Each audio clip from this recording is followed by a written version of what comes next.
এই হাঁসফাঁস গরমে আজকে বানাবো পাবদা মাছের তেল ঝাল। খুব হালকা আর খেতে দারুণ টেস্টি। খেতে যে খারাপ হয় তা নয়। পাবদা মাছগুলোকে প্রথমে খুব ভালো করে পরিষ্কার করে ধুয়ে, যদি চান আপনি কাপড় দিয়ে মুছে নিতে পারেন, কারণ খুব ফোটে এগুলো। তা আমি মুছিনি, নুন আর হলুদ মাখিয়ে নিলাম আর একটু সর্ষের তেল দিয়ে দিলাম। খুব সাবধানে পাবদা মাছগুলো ভাজতে হয়, কারণ এর যেহেতু আঁশ নেই, সেহেতু এই যে মাছের আঁশ নেই সেই মাছগুলো ভীষণ ফোটে। তো এই দরকার হলে কড়াইতে ঢাকা দিয়ে এগুলোকে ভাজবেন। এবারে কড়াইতে সর্ষের তেল দেব।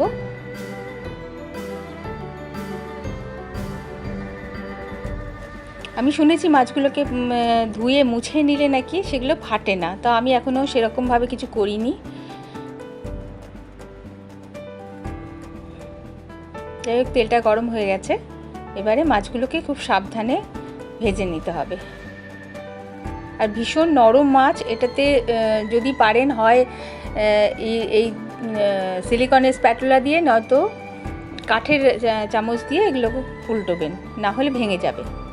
সবকটা মাছ ভাজা হয়ে গেছে।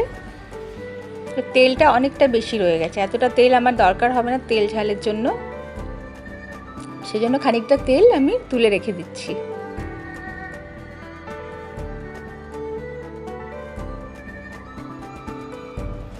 এবার এই তেলে দেবো একটু কালো জিরে ফোড়ন আর চেরা কাঁচা লঙ্কা।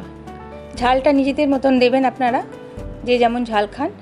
আমরা ঝাল ভালোই খাই, সেজন্য 3টে চেরা কাঁচা লঙ্কা দিলাম। সরি। এবারে একটা গোটা বড় টমেটো কুচি করে রেখেছিলাম, সেটা দিয়ে দিলাম। এইটাই হচ্ছে এটার ঝোলটার গ্রেভিটা যেটা তৈরি করবে, সেটা এই টমেটো থেকেই হবে, বিশেষ তো এতে মশলা পড়ে না। এবার টমেটোটাকে নরম করতে হবে, তাই জন্য একটু নুনটা এখন দিয়ে দিলাম, হলুদ দিলাম,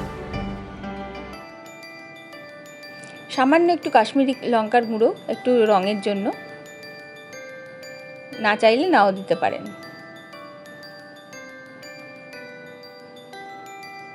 এবার দেবো একটুখানি জিরের গুঁড়ো। এটাই ব্যাস লাস্ট মশলা, এতে আর কোনো মশলা পড়বে না।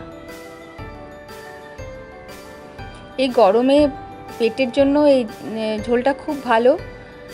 আর এমন নয় যে হালকা পাতলা বলে খেতে বেশ স্বাদ হয়, তা নয়, খেতে কিন্তু খুব সুস্বাদু হয়। গরম ভাতের সঙ্গে দারুণ লাগে খেতে। মশলাটাকে খুব ভালো করে কষাতে হবে, টমেটোগুলো গলে যাওয়া পর্যন্ত। যতক্ষণ না গলে গিয়ে একটা গ্রেভি মতো তৈরি হয়ে যাবে, ততক্ষণ এই মশলাটাকে কষিয়ে নিতে হবে। প্রায় কষে এসেছে। খুন্তি দিয়ে টমেটোগুলোকে ভেঙে ভেঙে, নরম হয়ে যাওয়ার পরে ভেঙে ভেঙে একটুখানি মাখা মাখা করে দিতে হবে। এবার ঝোল হিসেবে আমি আগে আরেকবার জল দিয়ে ওটাকে কষিয়ে নিচ্ছি, কারণ টমেটোগুলো আজকাল দেশি টমেটোগুলো না গলতে চায় না। হাইব্রিডগুলো গলে যায়, কিন্তু দেশি টমেটোগুলো একদম শক্তই থেকে যায়।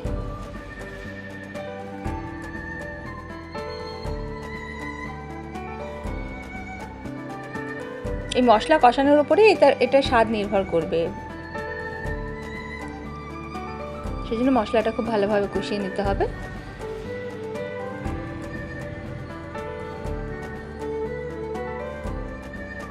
এটা যে কোনো মাছ দিয়ে আপনারা বানাতে পারেন। পাবদা মাছ, বাটা মাছ, রুই মাছ, যে মাছ যে মানে সব মাছ দিয়ে বানানো যায় প্রায়।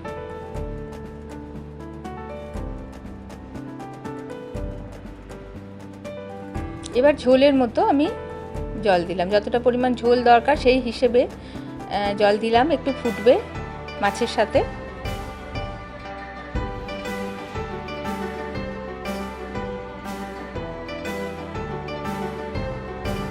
ভাজা মাছগুলোর মধ্যে ছেড়ে দিলাম।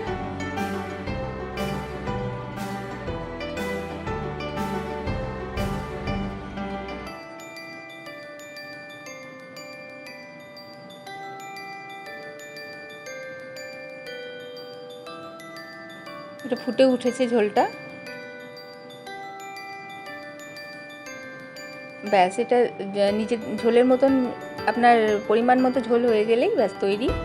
এবার গরম ভাতের সাথে পরিবেশন করুন। দেখুন কি হালকা দেখতে লাগছে, কিন্তু খেতে এত অসাধারণ হয়, আপনারা বানিয়ে দেখুন একবার, আর বানিয়ে খেয়ে আমাকে বলবেন কেমন লাগলো। সবাই ভালো থাকবেন, এই গরমে সুস্থ থাকবেন, খুব জল খান আর সাবধানে থাকবেন। লেবুর জল, ওআরএস এইসব খেতে থাকুন। এই গরমে নিজেকে সুস্থ রাখাটা একটা চ্যালেঞ্জ হয়ে দাঁড়িয়েছে এবছর। তাই আজকের মতো এই পর্যন্ত, আবার কোনো একটা রান্না নিয়ে দেখা হবে। ভালো থাকবেন, সুস্থ থাকবেন সবাই। নমস্কার।